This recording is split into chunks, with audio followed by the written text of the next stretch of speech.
let's all welcome Sarah Al-Gohary. Are you ready for me? Yes. He's a stranger and I have no idea who he is.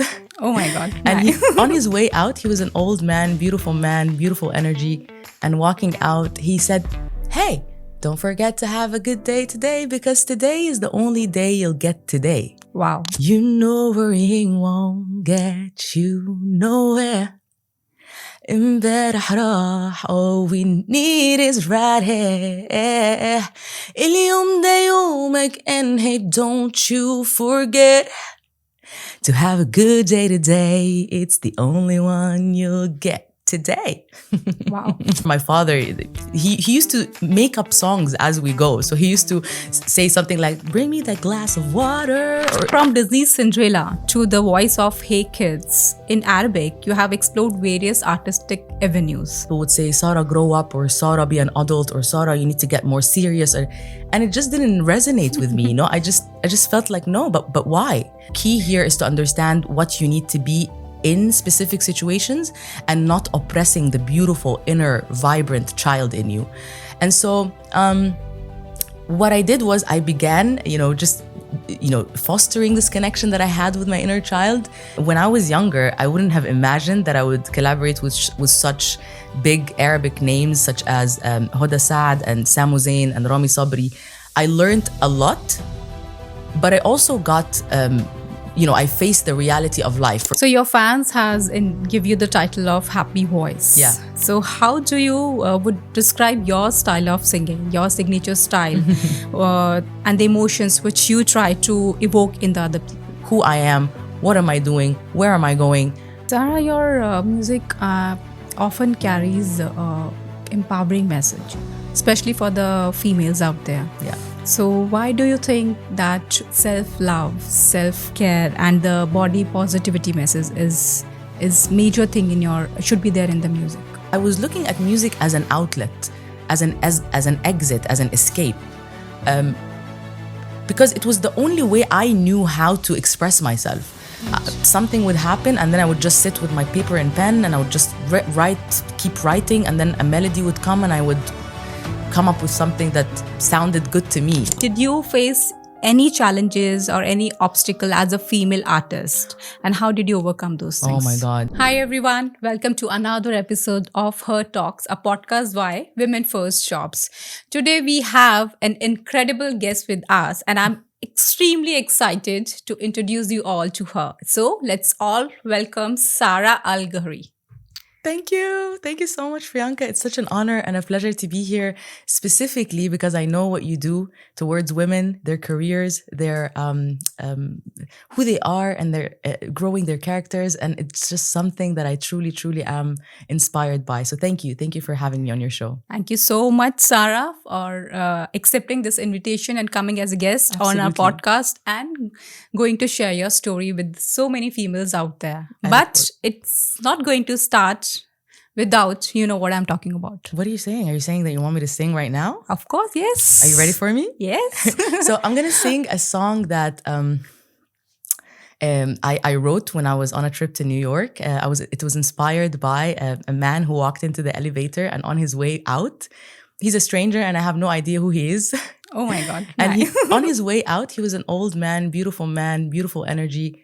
And walking out, he said, "Hey, don't forget to have a good day today because today is the only day you'll get today." Wow. You're not going to get today tomorrow. You're not going to get today yesterday. Today is the only day you'll get today. And so it inspired me to write a song called Live in the Now. It goes like this. You know worrying won't get you nowhere. امبارح راح, all we need is right here. اليوم ده يومك and hey, don't you forget to have a good day today. It's the only one you'll get today. Wow.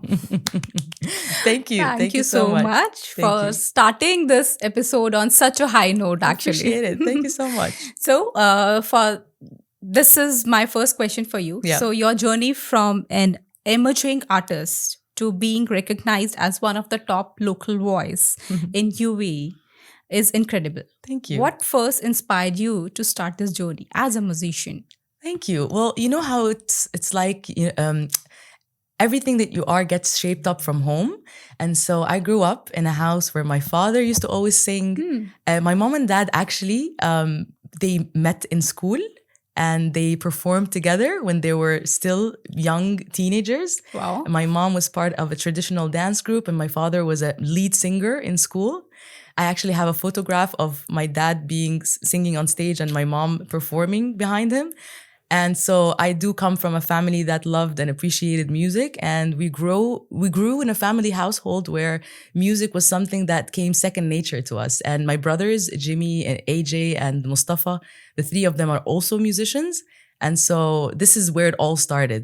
I remember my father, he used to make up songs as we go. So he used to say something like, "Bring me that glass of water," or he would just put melodies to anything he Wow. would say in the house, you know?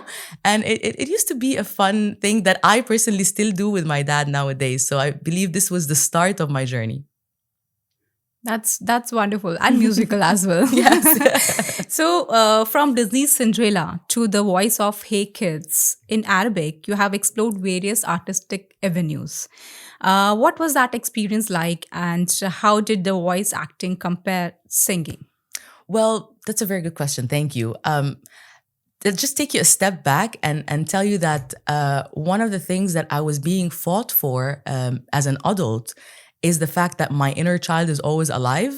And I would be in setups where people would say, "Sarah, grow up," or "Sarah, be an adult," or "Sarah, you need to get more serious." And it just didn't resonate with me.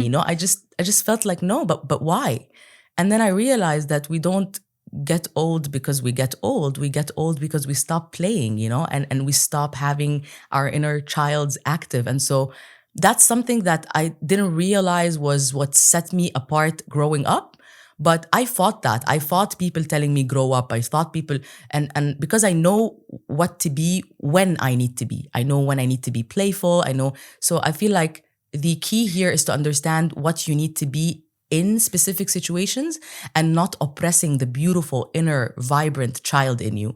And so what I did was I began, just, fostering this connection that I had with my inner child, and then building beautiful relationships and friendships with children around the world. And that's when I was casted to, with Disney, to be the voice of Disney's Cinderella in classical Arabic.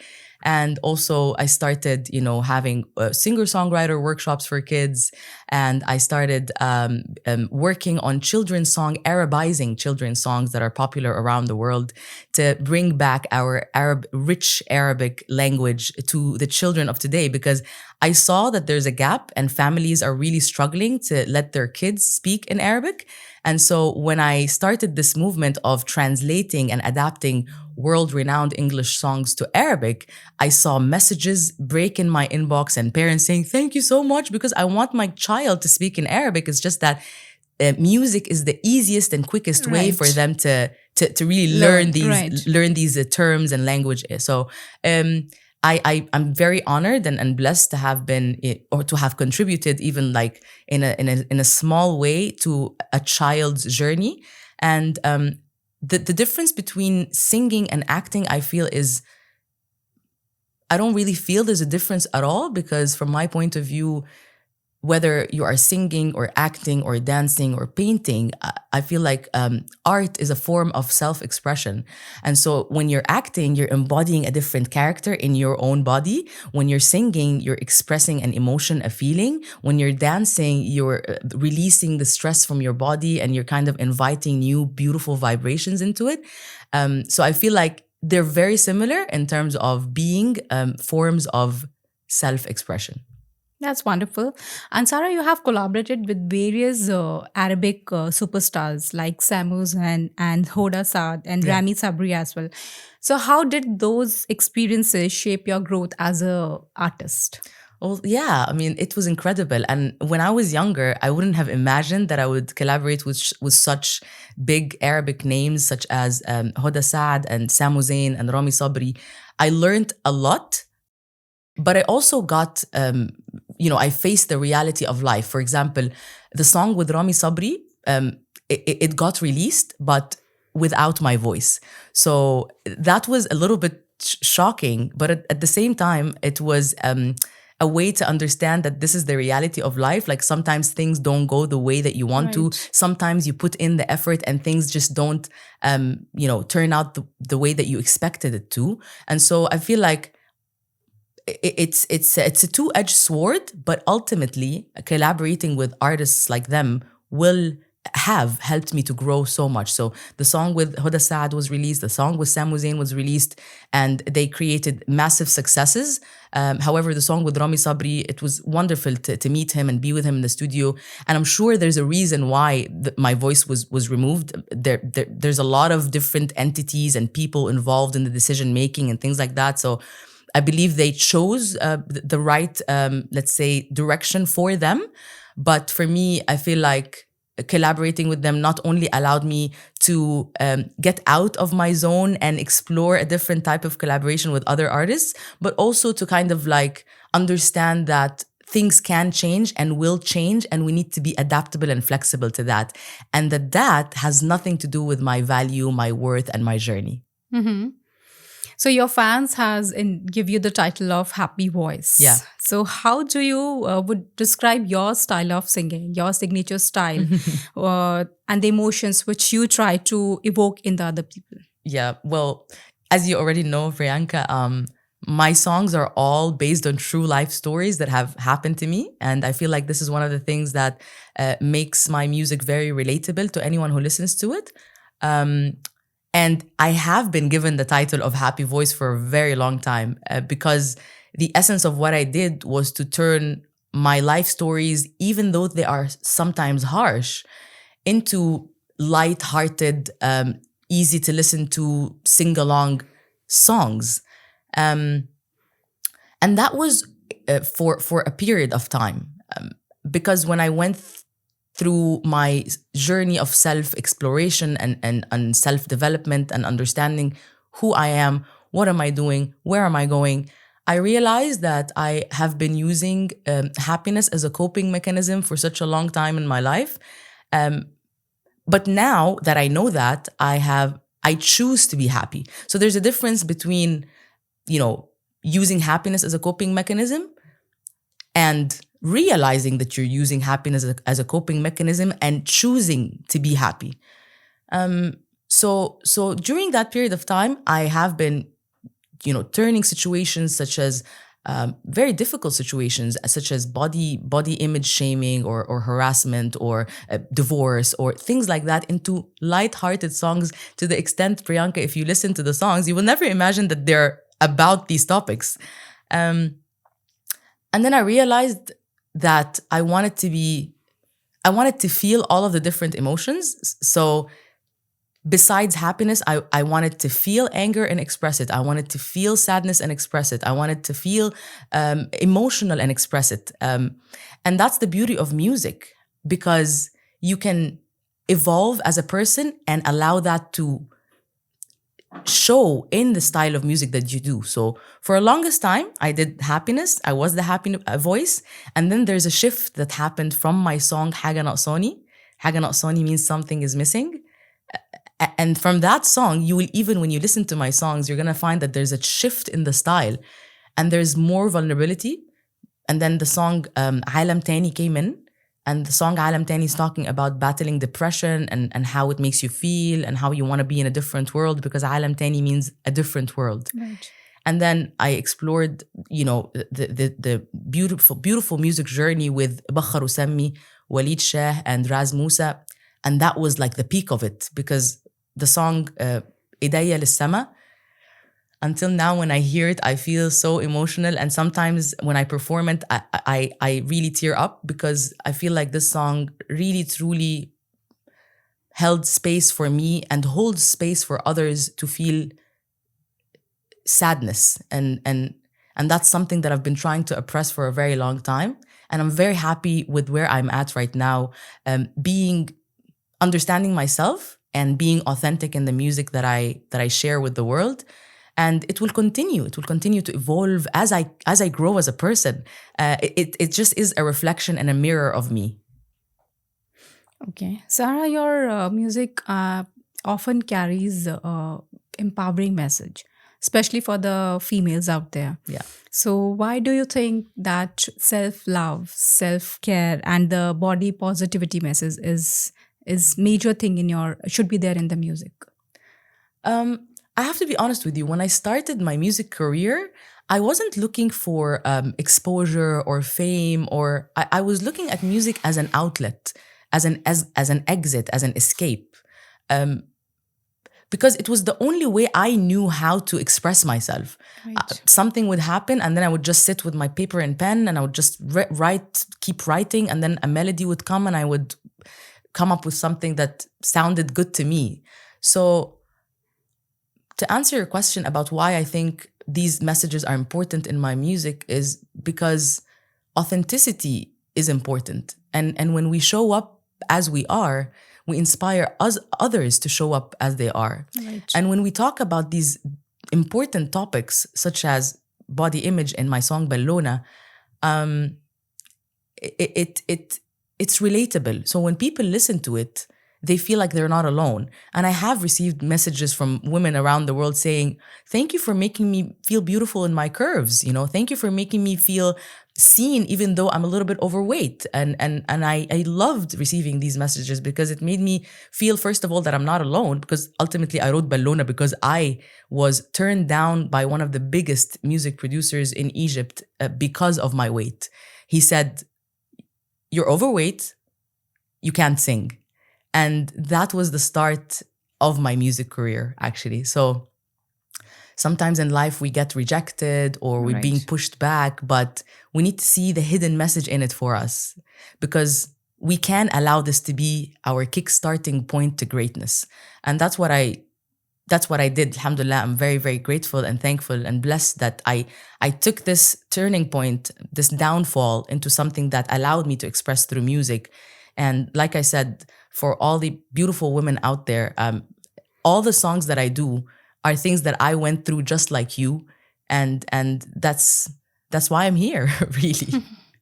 No, I think I believe that rejections always bring something positive in your life, either a learning Of course. or a new stream of opportunity. 100%. Yeah. So- Yeah, I'm sure you too have had your share of. Absolutely, yeah. Have you had any time something similar like that in your life as well? Absolutely, we all have our share of ups and Yeah. downs and like positive, negative in our life. And I think you have rightly mentioned these rejections really help you to understand the situations, and how you navigate through those situations. It entirely depends on you. Exactly. So it's literally you're a decision away from doing something great with your Right. life. Yeah. It Right. depends how you see it, how you look at it. Either you just sit and cry over those Exactly, things, or just exactly. move on and learn something new and grow. Exactly. Now, there's absolutely no issues with people crying, for sure. They can cry. But after you cry, what are you going to do? You know, release your emotions. But then what's next? Right. You know, Absolutely. Because 100% I cried like crazy on that day when the producer said, Sarah, you can't sing, you're overweight. I cried my eyes out. And then I decided, okay, this is going to be something. I'll do something. I'll write about this. So yeah, thank you for resonating with this and validating the things that I'm saying, because this connection is really what helps us grow as a community. No, and I know personally you are a happy person. So we have drafted a couple of rapid fire questions to bring Ooh. more Let's go, baby. Let's yes, go. I'm that ready. positive moment into the picture. So the that. first question for you is Yeah. song that define your current mood. A song that defines my current mood. It's a rapid fire. Oh, I have to be very quickly. Yeah. I think it's a song called Casablanca by Saad El Mjarrad. Okay. Yeah, I love it. It's so full of life. It's very energetic. I literally listen to it like 50 times a day. Really? Yeah, Can you it's beautiful. sing it for us? It's in French, so I have no idea what he's saying, Okay. honestly. But it, like the music itself, it goes like "Parabiritella, taraparataralella." That's it. Like, I can't. That's nice. Okay. So Arabic or international, what's your favorite music style? I have to say Arabic, obviously, because I'm biased. Yeah, I know. I come from an Arabic background, and that's where I come from. So definitely Arabic. Okay. A dream venue where you would like to perform or love to perform. A dream venue. Where? I think I would love to perform in the music room in Dubai. the music room. Okay. Yeah, it's a beautiful music only theater-like venue. Oh, Yeah, nice. That's yeah. nice. Okay. Any regrets in life? No, absolutely no regrets. No regrets. Zero. Okay. Yeah. And the biggest learning from the life? The biggest learning is I've got to show up authentically. That's the only way to go, because only you can be you and everyone else is taken. So you might as well just show up Right. being you. Okay. So if you could have dinner with any of the musician, past or present, who would it be? Musicians. Yeah. Michael Jackson. Michael Jackson, the legend. Yeah. Absolutely. Yeah. Oh my God. I grew up listening to his songs and being inspired by his journey and Yeah, his and the moonwalk. authenticity. Yeah. Now, this is something I need to keep practicing, but we're going to get there. Okay. So the best piece of advice you have ever received in your life or in your career? The best piece of advice I have ever received is take one step at a time, just one step. And I have to owe it to Gary, who is an incredible coach, who just told me this word recently. And I felt like it's so simple yet so powerful. Just take one step forward. That's all you need to do. Absolutely. Yeah. So the fun part is over. Okay. Now we are coming back to the questions. I don't agree, because all of this has been fun. Okay. So, Sarah, I think music industry could be challenging, particularly for the females. So did you face any challenges or any obstacle as a female artist? And how did you overcome those things? Oh my God. Yeah. 100%. 100%.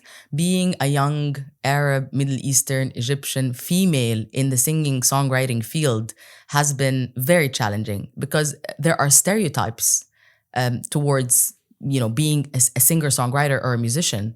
I've been told things like, you're never going to get married, you're never going to have a family, nobody's ever going to understand your circumstances. It's not feminine to be a singer-songwriter. It's not female-like to be an artist. And all of these limiting, let's say, conversations that have been said to me by multiple sources, even from the closest family and friends members. Now, I don't blame anyone, and I believe that the things that have been said to me sometimes have come from a place of love, and sometimes from a place of from other places. But it is a part of my journey, and I need to honor that. But it's been very challenging. Like I said earlier, working with that music producer who told me I had to be thin in order to sing. And then other music producers as well, and big shot names in the Arab world wanted to work with me. And they said, we're just going to take your voice and then we're going to dress you. We're going to tell you what to sing. We're going to tell you what to say. Priyanka, we reached a stage where even in my contract, like when I wanted to sign a contract with them, it would say you're not allowed to get married. And so these objectifying and very biased approaches towards female singer-songwriters have definitely, I'm not going to say they didn't affect me, because at the end of the day, you are a result of the environment you're in. Right. And so at some point in my life, I was in an environment where I'm being fought and I'm being told, I'm going to share this with you for the first time ever. I was even in a situation where people around me did an intervention for me to convince me that I'm not good enough to sing and that I should walk away from the music career. And all of these things have definitely hindered my success and progress in music. Would they have done the same if it were a man? Right. I'm pretty sure that no, Absolutely. because the same did not happen to obviously to any of my brothers, and I don't think that it would happen to. I'm not. Let's say I'm not trying to bring down or lessen from other male experiences, but I'm just saying that it's more common for females who are pursuing artistic careers. But I'm so glad that I kept going, Priyanka, I'm so glad that I kept going, because there was an inner calling, and I just saw a quote yesterday that said, it's an inner calling, it will keep calling, And that's what exactly what happened to me. My inner calling kept calling, and I doubted myself. And on my journey now, I worked with a life coach. I worked with a human design expert to kind of understand, is this really my calling, or should I put this aside and focus on something else? That's how I doubted myself. And when I worked with these amazing experts in their respective fields, they all agreed that music is the number one thing I should continue to do for as long as I'm alive in this physical world. And it was reassuring that I am on the right path. And even my father and my friends and my family and those who were maybe afraid or cared about me too much, that they weren't really sure if this career is good for me, they now understand and they fully support. So it's very nice to see that transition, because at the end of the day, if you believe in something and others don't believe, ultimately they too will believe, because your vibration and your belief Absolutely. in the thing that you really think is what's meant for you will eventually be let's say spread out towards your circle and your circle's circle, and ultimately the whole world. So it hasn't been easy, and I know that it's still not easy for a lot of female artists out there, but I would say keep going. And look at yourself. You have broken so many barriers and removed the hurdles, and see where are you at the moment now. Thank you for this acknowledgement. It means a lot to me. Sarah, would you like to give any advice to the females, those who are looking forward to start their career in the music industry? Of course, all I'm gonna say is continue to create. Keep making your music. Don't care about it being perfect. There's no such thing as perfect. The like I said earlier, take the first step, and then from there the next step, and then from there the next step. And being a musician and an artist in today's world, I know is very challenging, because you have to be a social media specialist and an admin and a singer-songwriter and a business person to find opportunities. So I know it could be overwhelming, but if you just take that next step, all I'm gonna say is keep going. Just don't stop. Yeah. And I know that you are going to reach where you want to be if you don't stop, because consistency is the key. Not how amazing the video is or how amazing the song is, but if you continue going, that's what's gonna lead you up to the place that you want to be in. Yeah. At least start. Do Start something. is important. Yeah, just do something, and from there do another thing, and from there it's just, that's what I'm currently doing for myself, and it's been working really well. And it also helps avoid any kind of overwhelm. So I think it's the best strategy for me, at least. That's lovely. So, Sarah, you have worked with various artists from a diverse background, including Trey S. Smith, who is the son of Will Smith as well. So, how do cross-cultural collaboration influence your sound? I have worked with Trey Smith, and we collaborated a couple of years ago on such an incredible Arabic/international hit song. And it was a wonderful experience. First of all, just meeting Trey himself and seeing how humble and how artistic and how creative, how friendly he is, and how open he is to music from around the world. It was a great experience. And I think that collaborations are essential, because, Priyanka, we all have individual experiences. But when I have an experience, you have an experience, we bring them together, we reach a place where there's like this middle merging point. And can you imagine like bringing my musical background and Trey's musical background, and then we create something in the middle that is a mix of everything that I am and a mix of everything that he is, and then translating that into a song? Now that's what greatness is about. So I honestly encourage collaborations between artists, because it also helps you tap into new audiences. Right. It helps you understand how he is or they are approaching music. Do they write the lyrics first? Do they put in the melody first? Is it like the beats that go in first? Like, what is the process of their music creation? How long does it take them to finish a song? Who supports them? So I feel like when you are used to doing things, it's also good to understand how other people are doing things, and then allowing that beautiful merge of cultures to translate into a beautiful piece of music. So your song Beboso, right? Yeah, Beboso. So it has crossed over 8 million views. Yes. And did you anticipate that level of success for this song? And what do you think, what it makes you to connect with your audience? Well, Bibosso, it was a collaboration with the amazing world-renowned music producer and DJ Ozzy. Mm-hmm. And it was an incredible collaboration. He came in from New York and we shot the music video here. And before that, we worked across the distance. So it was a digital collaboration. I had never met Ozzy before. He reached out. I loved the beat. We started talking, doing online calls, voice notes, WhatsApps, and he was very proactive. And I loved, working with Ozzy because he has such a nice mix between business and music. A lovely mix between creativity and professionalism. And so working with him was definitely a great point in my career. I did not imagine, because again, Priyanka, to be honest with you, whenever I create a piece of music, I never really think about the end result. I love to enjoy the process of creation and then allowing things to unfold the way that they would. And I think that's a good approach, because if you think about, I want that song to reach 9 million views before you even go through the journey of creation, I feel like that kind of ruins it in a way, because you just want to reach there. Right. But when you enjoy the process and you have no expectations, and I feel like this is something that I apply in my personal life as well. I have no expectations. I just put in the work and then see things unfold, because there's an image that I saw on Instagram the other day.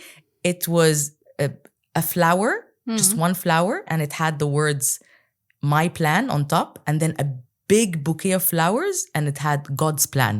So sometimes my plan or my expectation could be one flower. Yeah. But if I just put in the work and allow things to unfold naturally, then God's plan is way more Absolutely. magical, way more beautiful than I had ever imagined for myself. So that's the way that I do life in general.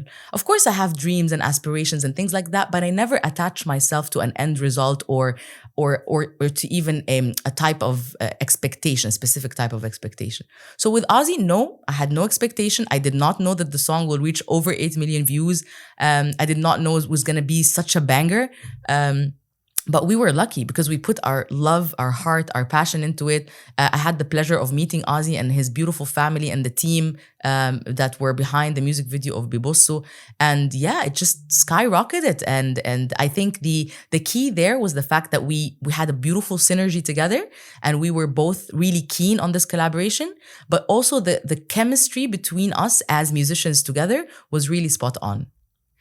Sarah, you have been named as one of the fastest growing online artists by Billboard's nextbigsound.com. Yes. So, how do you think how important it is for an artist to have that social media presence? Yeah. Now that is a very sensitive topic to me, to be honest, because it's in today's world, like I said, it's very difficult to be managing everything as an artist. Right. Having to post stories, having to, edit your reels, having to find the right captions, find the right hashtags, knowing when to post, what to post, across multiple diverse backgrounds and platforms. So TikTok and Instagram and YouTube, and I'm already getting overwhelmed just by sharing this or talking about this right now. But it's online presence is important, but I think what's more important from my point of view is to create a balance. So ensuring that you're not doing everything you can to reach burnout. Because at some point in my life, I have gotten burnt out from social media. I used to be someone who would literally document and share and post everything. It would come above my personal time, above my family time. And that, I feel like, what caused the burnout. So I feel like I'm at a stage in my life right now where it's okay to delegate. It's okay to ask people for help. Right. It's okay to take a step back and maybe not post it right now. You can post it tomorrow, So social media and online and website and digital platforms, streaming platforms, all of that is very, very important. But I feel like as an artist, as a singer-songwriter, the number one thing that's more important for me is to make music, and then I can focus on other things as well. So basically that balance is very important in order to ensure that the artist is not reaching a place of burnout, really. So yeah, that's what I have to say about that. And I think, I'm still in that place where I'm trying to refine and understand the perfect recipe. But I'm doing it as we go. Yeah. Okay.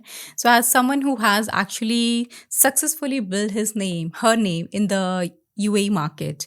What advice would you like to give to the people, those who are still struggling to mark their names in the music industry in Middle East?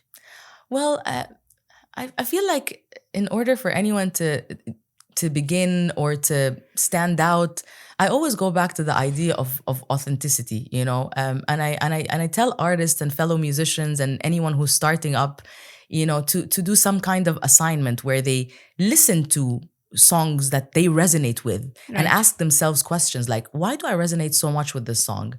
What emotion am I feeling when I'm listening to this song? Um, and then write these down and create some kind of mood board. Like there are multiple ways where artists can connect really deeply with where they can start from. But I feel like if they do a little bit of research and understanding what do they actually like about music, you know, that would be the first step. Who are their favorite artists and why are they their favorite artists? What topics are they drawn to when it comes to the songs that they like? What genre do they like most? And then from there, I feel like they can allow themselves to start writing music, start writing songs that they authentically feel. I've always believed that anything that comes straight from the heart will automatically, without knocking, will reach the other person's heart like no questions asked. So what I always tell artists and musicians that just be you. You know, just be you and allow that to shine through your music. Your style can be straightforward, your lyrics can be straightforward, it could be mysterious, it could be just a couple of words here and there with the beats prevailing. Like the beauty of music is that there is no limit, there is no one thing to do, there is no one style. Right. And people can just, you know, allow their own personal unique taste to show up in that music. So I guess, you know, research and be you. That's wonderful. So what's next in the pipeline? What is the which is a new project? Anything new which is Yes. going to come? Yes. And would you like to reveal something? Well, for her talks, of course I will. Okay. So right now I am working on a beautiful podcast. It's called El Gohar, which is a play on my family name, El Gohary. El Gohar in Arabic means the essence. So this podcast is all about music, all about the creation process, all about talking about my journey and also helping creators and music enthusiasts and singer-songwriters to take that next step, you know, especially that I don't feel like growing up, you know, they say, be the person you wish to see when you were younger. So growing up, I didn't see that. I didn't see anyone who helped take me by the hand and walk me through the creation process as a singer-songwriter. So I want to do that for anyone who wants to create in any age. So that's for the podcast. I'm also working on a children's album, and I'm very, Wow. very excited about that. And I have a new music video upcoming soon. We're finalizing the dates for the shoot. So these are just some of the things that are in the pipeline only for you, Priyanka. Thank you so much. And that's Thank really you. kind of you. Of course. It's my pleasure. So, is there any message which you would like to give to the people, those who are watching your journey, this show through our platform? I would say it's a blessing to be alive. You know, the probability of us being struck by lightning is way more than the probability of us actually becoming human beings. So the fact that we're here, you know, the fact that we were born into this world, this means that we have a place and we have a Right. message and we have something to share with the world. So I think I would love to end by saying you are important. Your presence means a lot, way beyond that you can imagine. And just don't shy away from sharing who you are with the world because the world needs you. That's all I'm going to say. That's lovely. So, after, I mean, like at the end of all the podcasts and all the episodes, I generally just say thank you to the people for being our guests, for coming and sharing their experience and journey. But for you, I think it's going to be different. You are the one who's going to end it Aw. with your voice, of course. Thank you so much. Oh, wow. On the spot. Let me see. What am I going to sing now? Let me see. There's so many. Okay. Let me sing part of my song, Girls, since this is all about women and women Absolutely, empowerment. yeah. Okay, so it goes like this. So I show up in one place and I see you gossiping about me with everyone. Yeah, yeah. You know the time you're wasting could be useful. Check like hello, but you got nothing. So girls. That's lovely. Thank you so much, Thank you. Sarah. Thank you. And I just want to take a moment, Priyanka, to thank you for the service that you're doing towards the world, towards women. Thank you so much for empowering women, helping women, and living with that purpose, living with these values. You inspire me and many women around the world. So thank you for having me. Thank you so much. It means a lot. Of course. Thank you. It's my pleasure. Thank you.